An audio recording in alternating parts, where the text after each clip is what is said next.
ENDGAME, Harry and Meghan's proxy indirect attack on the royal family, is about to be released, and there is a huge meltdown happening at Archwell right now, or more specifically at Montecito, since you know that Harry and Meghan are almost never at the office. The articles are in full emergency mode because they have already realized that this book is going to bomb, and not only in terms of sales, it's going to bomb in terms of their reputation as well. And my sources also confirm that WME, Meghan's current public relations firm, is not pleased at all, and Ari Emanuel, the head honcho who promised to resuscitate Meghan's brand, advised against the publication of this book.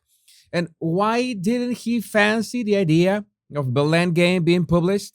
Because he knew the content. He knew it was a blend between copy-pasting rumors from old sources and plain making up things without any way to support them. Pretty much what Meghan did with the TIG not long ago. But the best part is that Meghan is blaming Harry for all this, because ENDGAME was going to be like a Poundland Dollar Tree sequel to Spare. And now that I mention it, I'm sure you're going to see it at those places soon. But she blames Harry because she wants to make it seem like he was the one who started all this royal rift, not Meghan, not herself, but Harry. And you know it because WME is now scrambling to make it seem like Meghan and Charles have a happy relationship, as you're about to find out. Hello and welcome back, my Royal Rogues. My name is Jesus Enrique Rosas. I'm the Royal Rogue. And Prince William has reportedly decided to ditch family get-togethers with Prince Harry. To put it in perspective, it seems the only time these two will be exchanging awkward glances will be at family funerals. I'm sure Harold will keep doing stupid things either way. But it's no wonder that William is not interested in seeing Harry. But it's a good thing for everyone involved that Gingerbread will only pop back home for major events. No royal weddings or christenings on the horizon. I guess is a no-show. You can't blame William, because Harry has all this entanglement of strategies, first attacking Camilla in his book Spare, and now making it seem like he and the king chat all the time, which is 100% false. It's like Harry's communications were being managed by more than one person at once. How strange.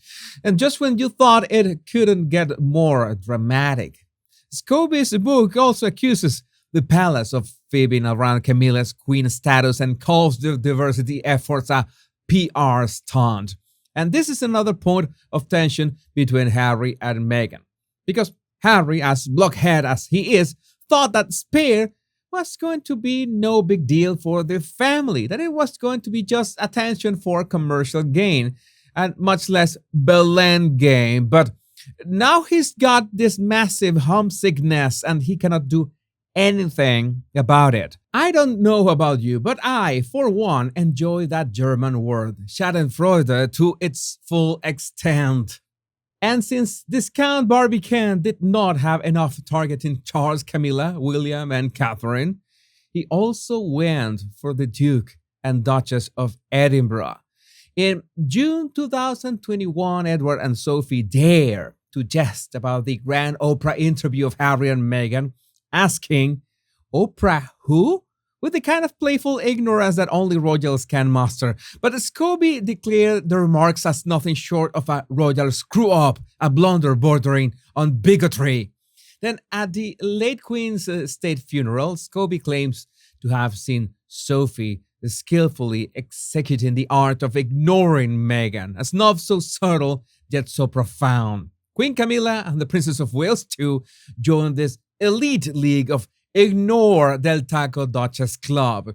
So, this Count Barbican bemoaned the lack of media attention for Sophie and Edward's exotic escapades to the Cayman Islands. Apparently, their Royal Highness's adventures were so underwhelming they only made it to the local news. not even warranting a blip on the radar of the Western press. And this is my point as to why is this book is so pathetic. He wants to make it seem like the media allowing Edward and Sophie to have some privacy, actual privacy, and not the travesty that his masters pursue, that it was a bad thing. But when they are not arguing with the poor souls at WME, who have only until next spring to do their magic on Meghan, the Harkles continue to throw chairs at each other regarding the little impact that BLAMES is going to have on the royal family. They have hoped for a seismic shift in royal dynamics, a revelatory moment that would send shockwaves through the House of Windsor. Yet the royal institution stands unshaken, as stoic and unyielding as the Tower of London's walls. And Harry, despite his bachelor's degree in imbecility, had envisioned his family's reaction to the book introspective, remorseful, even transformative. And instead, the Royals continue with their duties unbothered and unswayed by the words penned by the recycled plastic biographer. And Meghan, equally frustrated, reflects on the missed opportunities. The book was supposed to be a catalyst for change, an agent to vindicate their decision to step back from royal life. Yet the monarchy remains pretty much unaware of what goes through the scheming mind of the discount duchess. And the atmosphere right now at Monte Shit Show is the clash between expectation and reality, the chasm between hope and actuality. Harry and Meghan anticipated a groundswell of public support and understanding following the release of these excerpts. Instead, they find themselves being the target of the public as the fools they have always been. And Meghan really thought she could take on a centuries-old institution. That's how big her ego is. And since Harry is the closest representative of said institution, she's unloading on him daily. No wonder that they are never at home. And the only thing that's left for Methane is to spend her last remaining money on headlines that somehow paint a close relationship between her and King Charles. Let's call it a glorified pen-pal relationship.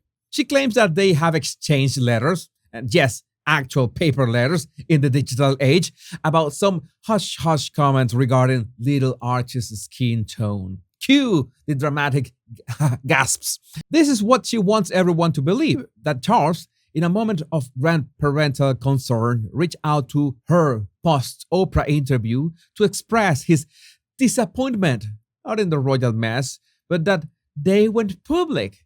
According to these recollections, which are really hard to prove, Charles, in his letters, assures Meghan that there was no ill will behind these comments because, of course, casual racism in the family chat is just a misunderstanding, right? And you really think that Charles was going to write a physical letter to Del Taco Duchess? She would have leaked it in minutes. And the non-existent letters are described as respectful but serious, the royal equivalent of let's agree to disagree. A source probably hiding behind a curtain in Buckingham Palace says that while there's no bad blood, there's a whole lot of royal frostiness. We could say that they took a direct trip to Frostnipistan. Now Scobie claims he knows the identities of the two mysterious royal racists but can't spill the beans for fear of the king's lawyers. Now, you understand why I call this BLAMES, but it should be called Bollocks Game instead.